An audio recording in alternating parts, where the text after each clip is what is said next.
Hello friends, स्वागत है आप सभी का एक बार फिर से स्मार्ट लर्निंग अड्डा के नए ट्यूटोरियल में। एंड आज हम लोग डिस्कस करने वाले हैं एक केमिस्ट्री पार्ट 1 के सेकंड लेसन सॉल्यूशन के ऊपर, और जानेंगे कुछ इसके बेसिक्स कंसेप्ट के ऊपर कि इसमें सॉल्यूशन क्या है, और इसमें ये भी जानने की कोशिश करेंगे कि सॉल्यूशन कितने टाइप्स के होते हैं, इसके टाइप्स क्या क्या हैं, और फर्दर हम लोग डिस्कस करेंगे इसके डिफरेंट एस्पेक्ट्स को और डिफरेंट इससे रिलेटेड लॉज को। Okay, so let's get started. Okay, solution में हम लोग कुछ बेसिक कॉन्सेप्ट्स को भी हम लोग जानने की कोशिश करेंगे। इसका पहला जो पॉइंट है हमने बनाया, ये है मैटर यानी पदार्थ। पदार्थ क्या होता है? पदार्थ बेसिकली कोई भी वस्तु जो कुछ स्थान छेदता है, यानी जिसमें जो कुछ स्पेस ऑक्यूपाई करता है, स्पेस ऑक्यूपाई करता है। ओके, जो कुछ स्पेस ऑक्यूपाई करता है या जिसमें कुछ वॉल्यूम होता है, यानी having some volume is called matter, यानी पदार्थ उसे कहते हैं। ओके, नाउ पदार्थ के स्टेट्स कितने होते हैं? ओके, पदार्थ के मुख्यतः 5 स्टेट्स होते हैं, लेकिन हम लोग बेसिकली 3 को ही स्टडी करेंगे, सॉलिड, लिक्विड एंड गैस को। ओके, ठोस पदार्थ क्या होता है? ठोस पदार्थ जिसका आयतन और आकार दोनों निश्चित हो, आयतन और आकार निश्चित हो। ओके, द्रव क्या है? द्रव जिसका आयतन निश्चित नहीं होता है। आयतन निश्चित नहीं होता, ये कैसे? तो सॉरी, आयतन इसका निश्चित होता है और आकार अनिश्चित होता है। आयतन निश्चित होता है और आकार अनिश्चित होता है। आकार कैसे अनिश्चित होता है?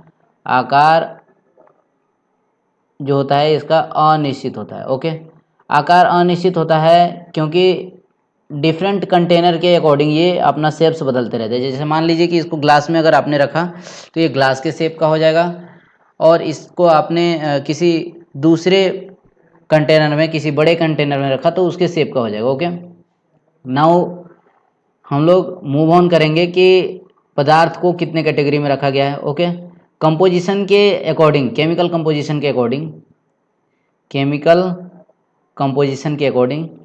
ओके, केमिकल कंपोजिशन क्या होता है? केमिकल कंपोजिशन होता है कि कोई भी सब्सटेंस है यानी पदार्थ है, वो केमिकली किस तरीके से बना हुआ है, केमिकली किस तरीके से उसका फॉर्मेशन हुआ है। ओके, तो इसके आधार पे इस पदार्थ को 2 भागों में बांटा गया है। एक तो प्योर सब्सटेंसेस, प्योर सब्सटेंसेस, और दूसरा है इम्प्योर सब्सटेंसेस। ओके, दूसरा है इम्प्योर सब्सटेंसेस। तो प्योर सब्सटेंसेस और इम्प्योर सब्सटेंसेस को हम लोग डिटेल्ड में स्टडी करेंगे, और सॉल्यूशन इसी का एक पार्ट है। ओके, सो शुद्ध पदार्थ को भी 2 भागों में बांटा गया। एक्चुअली शुद्ध पदार्थ के बारे में हम लोग पहले जानेंगे। शुद्ध पदार्थ वह पदार्थ होता है जो निश्चित अनुपात में 2 या 2 से अधिक अवयवों को मिलाने से बनता है। निश्चित अनुपात में, ये जब भी बनता है तो बनता है निश्चित अनुपात में बनता है। ओके, और शुद्ध पदार्थ बेसिकली 2 प्रकार के होते हैं, जिसका पहला प्रकार है तत्व और दूसरा प्रकार है यौगिक। ओके, तत्व को 2 भागों में बांटा गया है। एक होता है मेटल, मेटल यानी धातु, और दूसरा होता है नॉन मेटल, नॉन मेटल यानी अधातु। ओके, अधातु।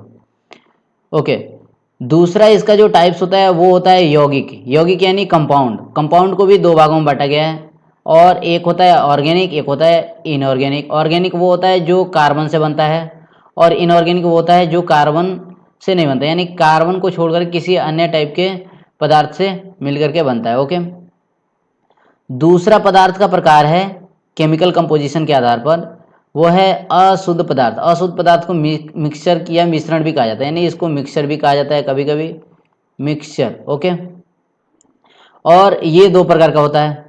अब मिक्सचर क्या होता है? जो अनिश्चित अनुपात में मिलाने से बनता है। अभी हमने समझा कि शुद्ध पदार्थ क्या होता है? जो निश्चित अनुपात में मिलाने से बनता है। 2 या 2 से अधिक पदार्थों को अनिश्चित अनुपात में मिलाने से मिश्रण बनता है। ओके, मिश्रण 2 प्रकार का होता है, एक समांगी मिश्रण होता है और एक होता है विसमांगी मिश्रण, यानी कि हेट्रोजीनियस मिक्सचर, और समांगी मिश्रण यानी कि homogeneous mixture. Okay, homogeneous mixture का खासियत होता है कि इसके कंस्टिट्यूएंट पार्टिकल्स को हम लोग कंस्टिट्यूएंट पार्टिकल्स को हम लोग नेक्ड आइज से नहीं देख सकते, इसको हम लोग नेक्ड आइज से नहीं देख सकते, खुली आंखों से नहीं देख सकते। ओके, और विषमांगी मिश्रण जिसके पार्टिकल्स को हम लोग नेक्ड आइज से देख सकते हैं, जैसे कि सैंड और वाटर का जो सॉल्यूशन होता है उसमें हमें सैंड ओपनली दिखाई देता है। Okay, now moving on to the next topic. Next topic है सॉल्यूशन। ओके, सॉल्यूशन यानी विलयन। विलयन किसे कहते हैं? Okay, solution is a type of homogeneous mixture. Solution क्या है? एक होमोजीनियस मिक्सचर का टाइप है, और ये दो या दो से अधिक पदार्थों को मिलाने से बनता है। ओके, ये समांगी मिश्रण होता है। समांगी मिश्रण का अभी मैंने खासियत बताया कि इसके जो कंस्टिट्यूएंट पार्टिकल्स होते हैं ये खुली आंखों से नहीं दिखाई देते, यानी कि सॉल्यूशन के भी जो पार्टिकल्स होंगे वो नेक्ड आई से नहीं दिखाई देंगे। इसके भी जो पार्टिकल्स होंगे नेक्ड आई से हमें नहीं दिखाई देंगे। ओके, तो अब कुछ एग्जांपल सॉल्यूशन के हम लोग देख लेते हैं, जैसे सॉल्ट प्लस वाटर। ओके, और भी सारे एग्जांपल्स इसके हम लोग डेली लाइफ में देखते हैं, जैसे कि ऑक्सीजन और नाइट्रोजन का सॉल्यूशन होता है, और भी डिफरेंट सॉल्यूशंस को हम लोग देखते हैं। ओके, नाउ सॉल्यूशन कितने प्रकार का होता है? बेसिकली हम लोग सॉल्यूशंस को डिटेल्ड में पढ़ने वाले हैं, और सॉल्यूशन के फॉर्मेशन को भी समझेंगे कि सॉल्यूशन किस तरीके से बनता है और कौन कौन से इसके वेरिएंट्स होते हैं, डिफरेंट। ओके, नाउ विलयन यानी सॉल्यूशन मुख्यतः दो प्रकार के होते हैं, यानी there are two types of solution. First one is saturated solution. Saturated को बोला जाता है संतृप्त। संतृप्त विलयन वह विलयन होता है जिसमें हम लोग विलय को नहीं जोड़ा, विलय की और मात्रा नहीं मिला सके, विलय की और मात्रा नहीं मिला सके, विलय की और मात्रा नहीं मिला सके। और असंतृप्त विलयन वैसा विलयन होता है जिसमें विलय की और मात्रा मिला सकते हैं। ओके, नाउ हमें विलय और विलायक समझना है। विलय क्या होता है और दूसरा पॉइंट है विलायक क्या होता है। ओके, विलय और विलायक के बारे में हमें जानना है। ओके, विलय होता है और विलायक, ये दोनों क्या होते हैं? There are two constituents of, there are two constituents of solution, यानी कि सॉल्यूशन के दो घटक होते हैं। सॉल्यूशन के दो घटक होते हैं, एक को बोला जाता है विलय और दूसरे को बोला जाता है विलायक, यानी सॉल्वेंट बोला जाता है। ओके, यहाँ पे डेफिनेशन लिखा हुआ है। विलय एक्चुअली लेस अमाउंट में होता है। ये क्या होता है? लेस अमाउंट में होता है, लेस अमाउंट। इसका जो अमाउंट होता है वो बहुत ही कम होता है इन कंपेयर विथ सॉल्वेंट, और जो सॉल्वेंट होता है वो मोर अमाउंट में होता है। यानी दोनों को पहचानने का तरीका है, एक कम होता है और एक अधिक होता है, अधिक मात्रा में होता है। जो अधिक मात्रा में होता है वो सॉल्वेंट होता है, जो कम मात्रा में होता है वो क्या होता है? वो सॉल्यूट होता है। ओके, नाउ हमें पढ़ना है सॉल्यूशन के different types on the basis of their state, यानी कि स्टेट के आधार पे, अवस्था के आधार पे सॉल्यूशन कितने प्रकार का होता है, विलयन कितने प्रकार का होता है। अवस्था के आधार पे विलयन को बेसिकली तीन कैटेगरी में बांटा गया है। एक है गैसीय अवस्था, दूसरा है द्रव अवस्था, और तीसरा है ठोस अवस्था। ओके, गैसीय अवस्था, द्रव अवस्था और ठोस अवस्था। नाउ यहाँ पे बिल्कुल भी आप देख सकते हैं एक टेबल के द्वारा समझाया गया है कि ठोस अवस्था क्या है, द्रव अवस्था क्या है और गैस अवस्था क्या है। उसका कुछ एग्जाम्पल भी लिखा हुआ है आपके सामने। ओके, यहाँ पे हम लोग एक एक करके समझने की कोशिश करेंगे। नाउ गैसियस सॉल्यूशन क्या होता है? गैसियस सॉल्यूशन का पहचान होता है कि उसके जितने भी सॉल्वेंट वाले कंपोनेंट होते हैं ना, वो सभी गैस होते हैं। फॉर एग्जाम्पल, गैस और गैस का अगर हम लोग सॉल्यूशन बनाएंगे तो गैसियस सॉल्यूशन बनेगा, और इसका एक एग्जांपल हो सकता है नाइट्रोजन और ऑक्सीजन का एयर में सॉल्यूशन, यानी कि नाइट्रोजन और ऑक्सीजन एयर में मिले हुए हैं और ये एक गैसियस सॉल्यूशन फॉर्म कर रहे हैं। ओके, इसी तरीके से लिक्विड और गैस का एग्जांपल दिया हुआ है और सॉलिड और गैस का एग्जांपल दिया हुआ है। हम लोग बेसिकली पढ़ेंगे टोटल 9 टाइप्स के सॉल्यूशन, 9 टाइप्स ऑफ सॉल्यूशन, और 9 टाइप्स में हम लोग बेसिकली सीखने की कोशिश करेंगे कि हमें 3 ही ज़्यादा डिटेल्ड में पढ़ना है, या 3 ही हमें डेली लाइफ में ज़्यादातर मिलते हैं, जिसमें पहला है सॉलिड इन लिक्विड, यानी ठोस द्रव में, ठोस और द्रव का हम लोग पढ़ेंगे। फिर दूसरा है द्रव और द्रव का विलयन, और तीसरा है गैस का द्रव के साथ विलयन। ओके, इन तीनों को हम लोग डिटेल्ड में समझने वाले हैं। ओके, यहाँ पे एक नोट्स बना दिया गया है पहले ही कि अगर सॉल्यूशन में यानी किसी भी विलयन में वाटर यानी जल सॉल्वेंट हो यानी विलायक हो तो उसको बोला जाता है एक्वस सॉल्यूशन। उसको क्या बोला जाता है? एक्वस सॉल्यूशन बोला जाता है। और किसी भी सॉल्यूशन में अगर वाटर को छोड़ करके कोई दूसरा विलायक हो यानी सॉल्वेंट कुछ अलग हो तो उसको बोला जाता है non aqueous solution. Okay, hopefully आप लोग समझ चुके होंगे। नाउ इसके कुछ कॉमन एग्जांपल्स हैं। नॉन एक्वस सॉल्यूशन के कॉमन कुछ एग्जांपल हैं। वाटर वाले तो बहुत सारे हमें मिलते हैं, लेकिन नॉन एक्वस सॉल्यूशन के कुछ कॉमन एग्जांपल्स यहाँ पे लिखे हुए हैं, जिसमें पहला है ईथर, यानी कि सॉल्वेंट का काम कर सकता है ईथर, सॉल्वेंट का काम कर सकता है बेंजीन, और सॉल्वेंट का काम कर सकता है कार्बन टेट्राक्लोराइड यानी CCl4। CCl4 ये किसका काम कर सकता है? सॉल्वेंट का काम कर सकता है। बेंजीन यानी C6H6 ये भी एक सॉल्वेंट का काम कर सकता है। ईथर भी एक सॉल्वेंट का काम कर सकता है। ये कुछ एग्जांपल्स हैं नॉन एक्वस सॉल्वेंट के।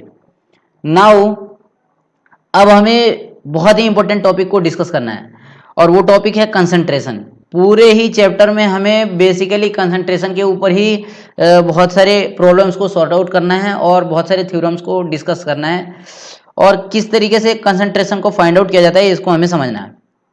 तो सबसे पहले हम लोग समझने की कोशिश करते हैं कि कंसंट्रेशन होता क्या है।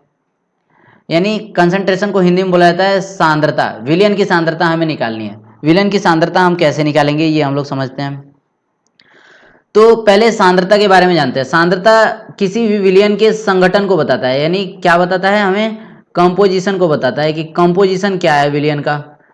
कंपोजिशन यानी संगठन क्या है विलयन का। ओके, तो कंसंट्रेशन हमें फाइंड आउट करना है।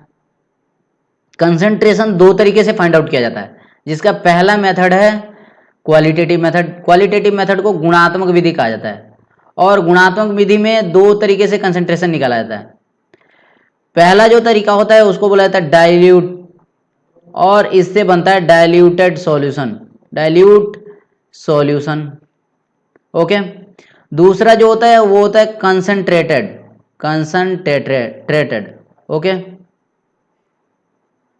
कंसंट्रेटेड सॉल्यूशन ऐसा सॉल्यूशन होता है जिसमें सॉल्वेंट जो होता है वो सॉल्यूट के अमाउंट के लगभग बराबर होता है, और डाइल्यूट सॉल्यूशन वैसा सॉल्यूशन होता है जिसमें जो सॉल्यूट होता है यानी विलेय, विलेय की मात्रा जो होती है वो विलायक से बहुत कम होती है। विलायक से क्या होती है? बहुत कम होती है। और ऐसे विलयन को क्या बोलते हैं हम लोग? डाइल्यूट यानी कि तरल विलयन बोलते हैं। डाइल्यूट को तरल बोला जाता है और कंसंट्रेटेड को सांद्र विलयन बोला जाता है। ओके, नाउ अब हम लोग कुछ स्पेशल कंडीशन समझेंगे कि मात्रात्मक विधि में कौन कौन सी विधियां आती हैं सांद्रता को निकालने की। तो इसमें पहला मेथड है मास परसेंटेज मेथड, यानी मास परसेंटेज भी एक तरीके से मेथडोलॉजी है कंसंट्रेशन को निकालने की। ओके, तो मास परसेंटेज बिल्कुल भी इजी है निकालना। जैसे मान लीजिए हमारे पास दो कंपोनेंट्स हैं ए और बी। विलयन में कितने कंपोनेंट्स हैं? ए और बी, दो कंपोनेंट्स हैं, और ए का मास है WA, बी का मास है WB। ओके, तो यहाँ पे ए का मास परसेंटेज कैसे निकालेंगे? WA upon WA plus WB, यानी कि टोटल नीचे रहेगा और उसमें कितना से मल्टीप्लाई करेंगे? 100 से मल्टीप्लाई कर देंगे। हमें यहाँ पे 100 से मल्टीप्लाई करके परसेंटेज फाइंड आउट किया जाता है। ओके, वैसे ही अगर बी का निकालना हो तो हम WB यहाँ रखेंगे और टोटल को नीचे रखेंगे, फिर 100 से मल्टीप्लाई कर देंगे। It's very simple and easy. Okay, now हमें समझना है कि आयतन प्रतिशत विधि यानी कि वॉल्यूम परसेंटेज मेथड क्या है। सो वॉल्यूम परसेंटेज मेथड भी एक मेथडोलॉजी है, यानी टेक्निक है, तकनीकी है, जिसके द्वारा हम लोग कंसंट्रेशन को निकालते हैं। ओके, तो वॉल्यूम परसेंटेज मेथड में जिसका वॉल्यूम निकालना रहता है उसको ऊपर रखा जाता है, टोटल वॉल्यूम को नीचे रखा जाता है और 100 से मल्टीप्लाई कर दिया जाता है। ओके, 100 से मल्टीप्लाई करके परसेंटेज को फाइंड आउट